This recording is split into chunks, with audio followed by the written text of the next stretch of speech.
روک نہیں دی، لیکن 7ویں چکر میں سینہ پھول گیا، سانس کی نالیاں جواب دینے لگ گئی،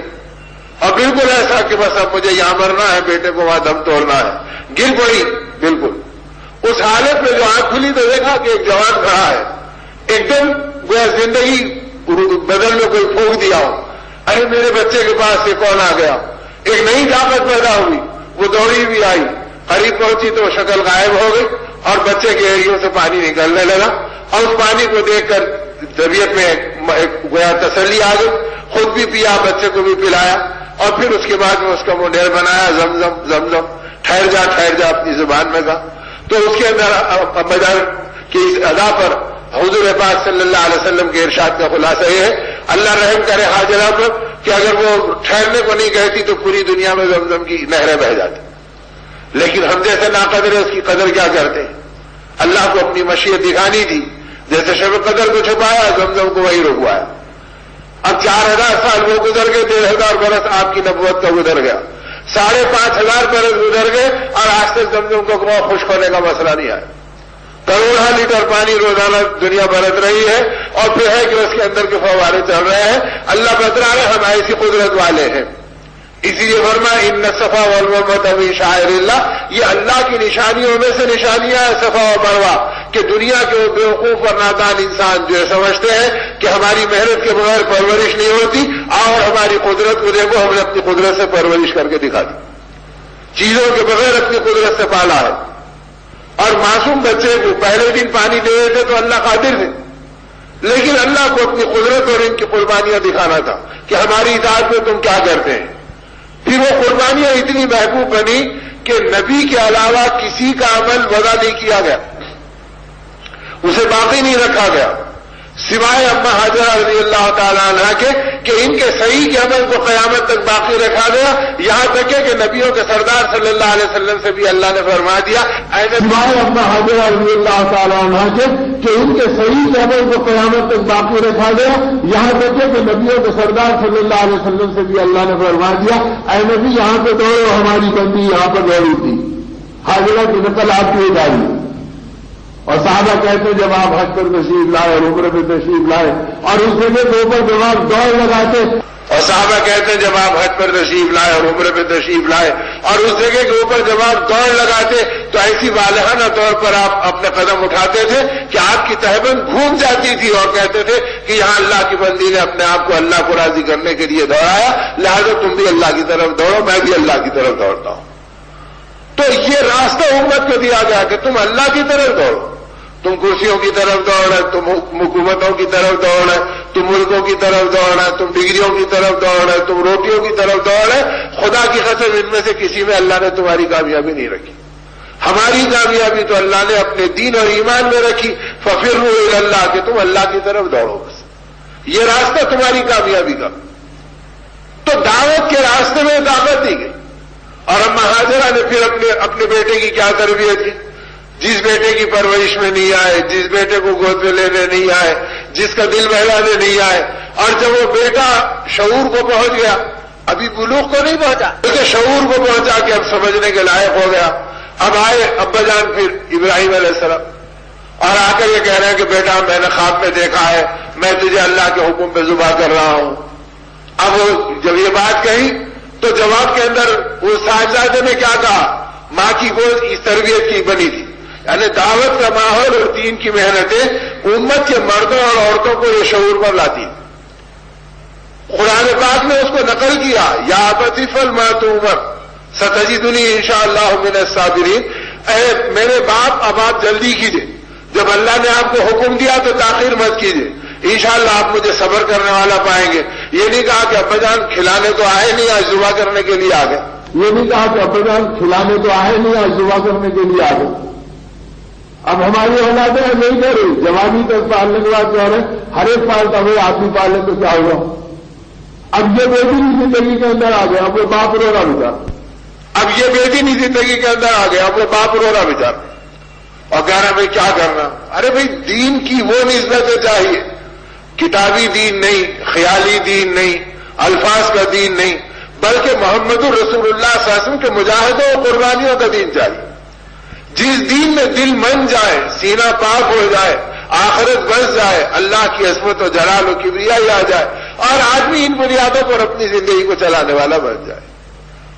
اور ماں نے اپنے بیٹے کو کیا شعور دیا؟ باپ کی اطاعت کا، اللہ کے حکموں کا پابند بنایا۔ اب ہماری مائیں تو میں کپڑے پہنا دیے، ٹفن دے دی اور بے خبر ہو گئے، اب آخرت کی کوئی ذمہ داری کو نہیں پہچانا کہ ہمارا کام کیا؟ ماں کا اصلی کام اما حاجرہ بتلا رہی ہے، رسول اللہ صلی اللہ علیہ وسلم کا گھرانہ بتلا رہا ہے، حضرت فاطمہ رضی اللہ عنہ کی اولاد بتلا رہی ہے کہ ہم کو اس طرح قربانی کے راستے پہ ڈالنے والا ذوق ہم کو ہمارے گھر کی چوکھٹوں سے ملا۔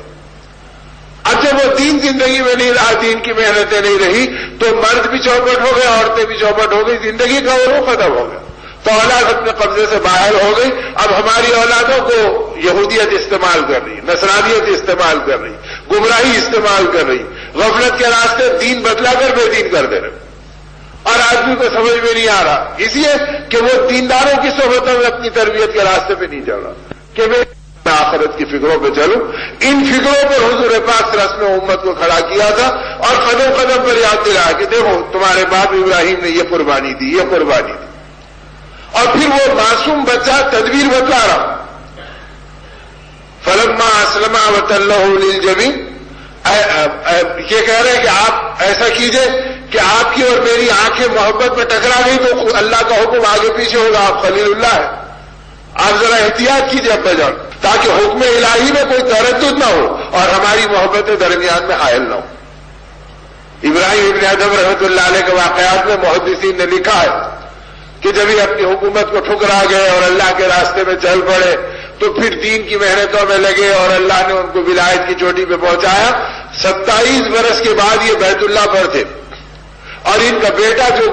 ملکہ کے گود میں پڑ رہا تھا، اب وہ بادشاہت کر رہا تھا، وہ محمود بھی اس وقت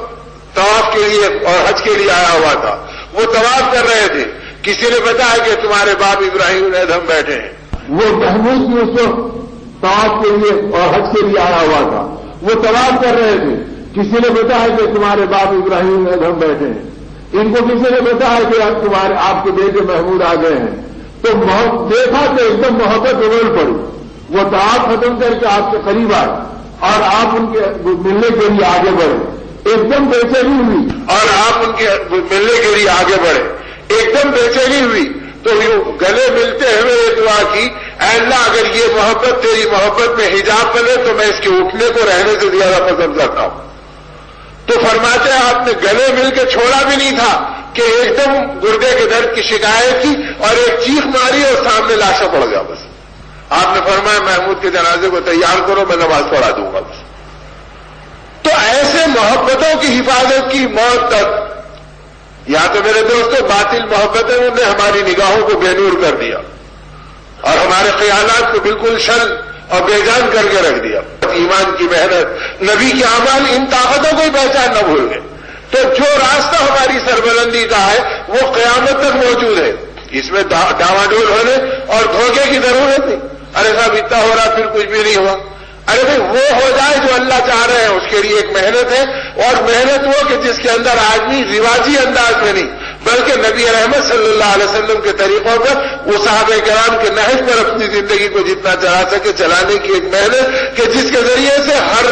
شعبے میں حقانیت آئے، اخلاص آئے، تقوی آئے، طہارت آئے، پاکی آئے، حیا آئے، صحیح تربیت ہو، صحیح زندگی بنے، صحیح محنت ہو، صحیح کمائیاں ہو، صحیح خرچ ہو، اس کی ایک پوری محنتوں کا نظام اپنا بنانا، اس کے لیے اللہ کا ایک مبارک دین اور دین کی محنتیں دی گئی کہ ان محنتوں پر اپنے آپ کو ڈالو،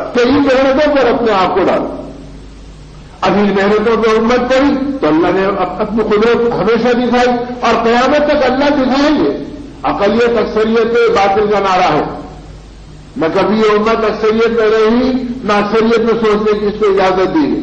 تم جہاں ہیں جتنے ہیں اللہ سے اپنے رشتے کو مضبوط کرو، خدا جنگلوں میں بھی تمہاری مدد کرنے کو تیار ہے اور اللہ کی بڑی مدد تمہاری دعاؤں اور پکار کو سنے گی اور خدا اپنی قدرت سے سارے باطل کو ڈھیر کر کے نکلا دے گا اور دکھنا ہے اللہ پاک کئی بار۔ اور ہم سے بدگمان نہ ہو بلکہ ہم سے اچھا گمان رکھو۔ اللہ پاک کا مطالبہ ہم سے یہ ہے، حضور حضرت جابر رضی اللہ عنہ فرماتے ہیں اللہ کے نبی صلی اللہ علیہ وسلم دنیا سے پردہ کرنے سے 4 دن پہلے مجھ سے فرمایا جابر اللہ سے اچھا گمان رکھا ہو، تم جیسا گمان رکھو گے اللہ سے ویسا معاملہ کرے گا۔